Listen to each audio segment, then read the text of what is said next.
Saya mau bertanya, mohon sekali jawabannya agar tercerahkan. Ini mengenai zikir, Buya.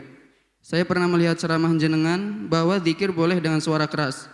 Nah, saya pun sependapat dengan ceramah jenengan.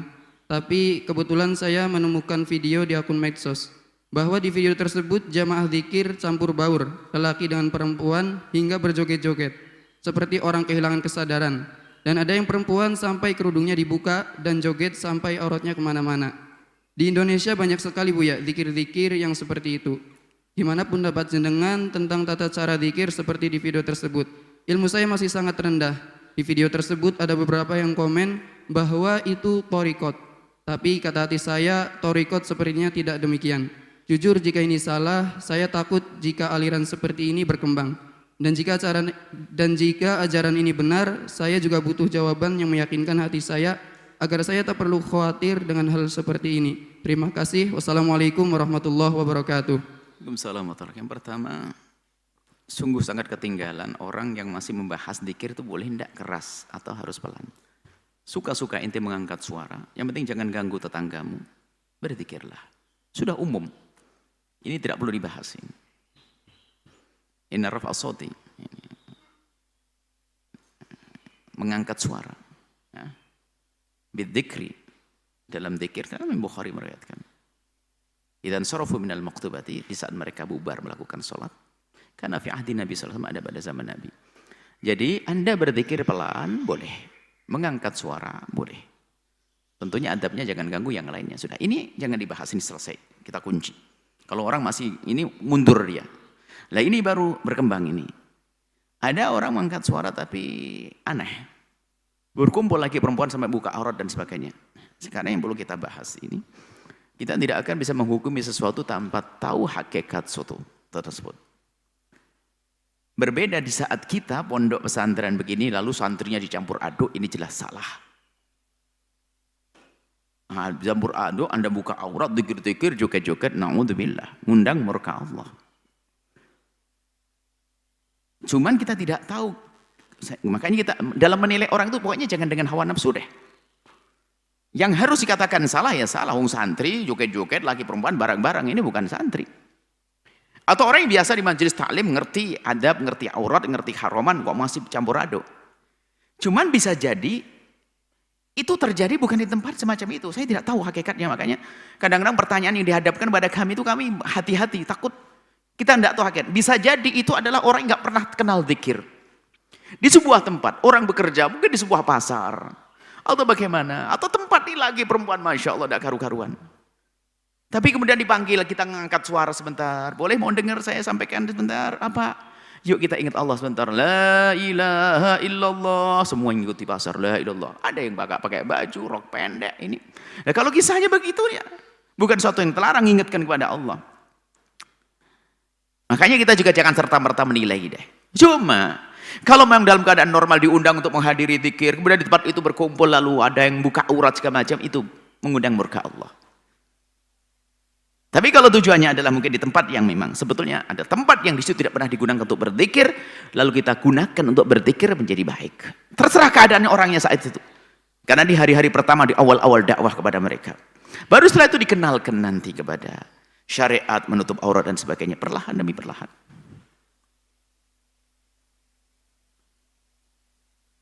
Dan kita pun juga pernah mengadakan satu kajian di tempat yang orangnya tidak menutup aurat. Bisa saja disoteng, lalu diberitakan bahwasanya ini pengajian apa sih kok tidak menutup aurat semuanya? Gitu. Sementara kisahnya adalah memang kita bertemu di sebuah tempat yang memang orangnya begitu. Dan kita ingin menyampaikan pesan kemuliaan. Dan memang kita bisa membuat tawaran, pakailah kerudung, bisa saja, tutup auratmu. Tapi tidak semuanya mau. Apakah setelah itu lalu di-enforce bahwasanya kita mengisi pengajian membiarkan? Oh tidak, jangan gampang mengatakan seperti itu. Kita harus benar-benar bisa khusnudon. Ada seorang ayah yang sangat menjaga syariat Nabi SAW. Ternyata ada putrinya belum pakai kerudung. Jangan serta-merta dikatakan nih bapak gombal mendidik anak aja nggak bisa. Oh belum tentu, mungkin anaknya sudah dididik lama tapi belum pakai kerudung. Bisa saja begitu. Yang jelas kita jangan dengan hawa nafsu menilai seseorang hanya karena itu berbeda politik dengan saya atau berbeda urusan. Lalu saya mau enggak. Jadi kita harus netral. Kalau memang dia membiarkan menyuruh zikir dengan begitu ya salah itu. namanya torekohnya apapun pasti berdusta atas nama sahibu torekoh. Imam guru torekoh siapa? Haji Abdul Qadir, torekoh apapun, Syekh Abdul Qadir Jalani, Imam Ahmad Rifai, Syekh Bahauddin Naqsyabandi, semuanya lihat. Sama Tijani, semuanya tidak mengajarkan sesuatu yang melanggar syariat. Kalau ada pelanggaran, pasti itu yang salah adalah pelaku-pelakunya. Seperti Islam adalah dahsyat indah. Cuman bukan berarti di saat ada kesalahan kepada sekelompok kaum muslimin, lalu Islam yang kita salahkan. Tidak dong. Torekoh benar, makanya kita ingin luruskan. Torekoh adalah hak. Tasawuf adalah pohon rindang kemuliaan, cuman kadang ada benalu-benalunya. Siapa itu? Pelaku-pelaku torekoh yang tidak ngerti syariat.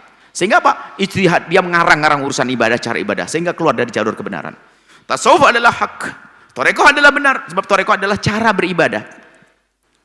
Upaya untuk mendekatkan diri kepada Allah melalui cara seorang guru. Dan itu ada silsilah sanatnya, torekoh.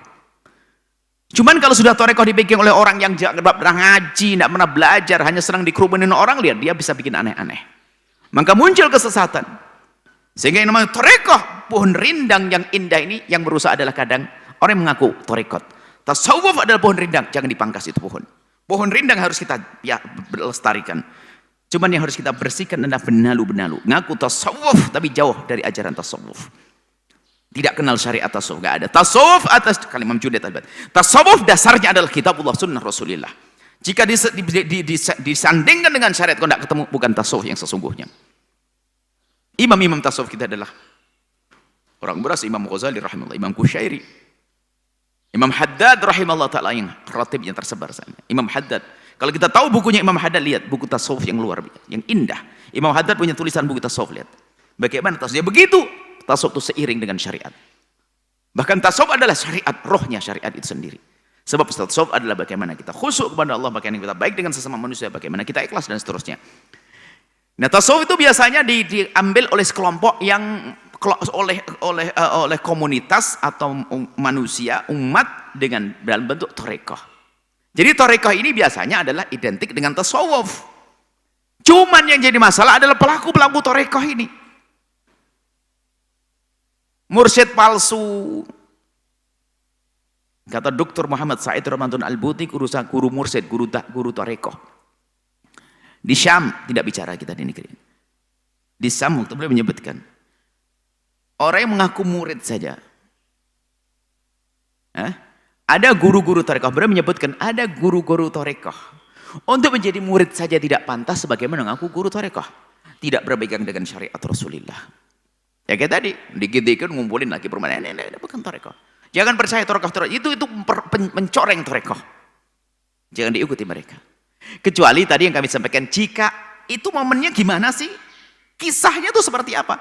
Kalau kisahnya kita datang ke sebuah pasar, ini keramaian, lalu kita ajak, hei amma Allah, yang kamu punya Tuhan, tidak punya Tuhan, besar Allah, Allah, yuk ingat Allah, la ilaha illallah, la ilaha illallah. Oh, ngajak ingat Allah. Ya keadaannya macam-macam dia. Itu diperkenankan yang demikian itu. Yang menjadi masalah adalah seorang mengaku guru torekoh, ngumpulkan orang lagi perempuan, Masya Allah sudah tempatnya acak, lampu dimatikan, tidak tahu ngapain. Wah ini kacau lagi. Dan kami mendengar kisah semacam itu, tapi kami selalu di negeri saya itu jangan, semoga nggak benar deh kisah itu. Karena itu mencoreng tasawuf, mencoreng torekoh. Semoga Allah menjaga kita semuanya. Jika ada yang salah jalannya, semoga Allah kembalikan di jalan yang Allah ridhai benar. Dan diridhoi oleh Allah, wallahu a'lam bishawab. Sahabat Al-Bahjah TV, setelah menyaksikan video ini, jangan lupa bersolawat kepada baginda Nabi Muhammad. Shollu ala Nabi Muhammad. Allahumma sholli alaihi wa ala alihi wa sahbihi.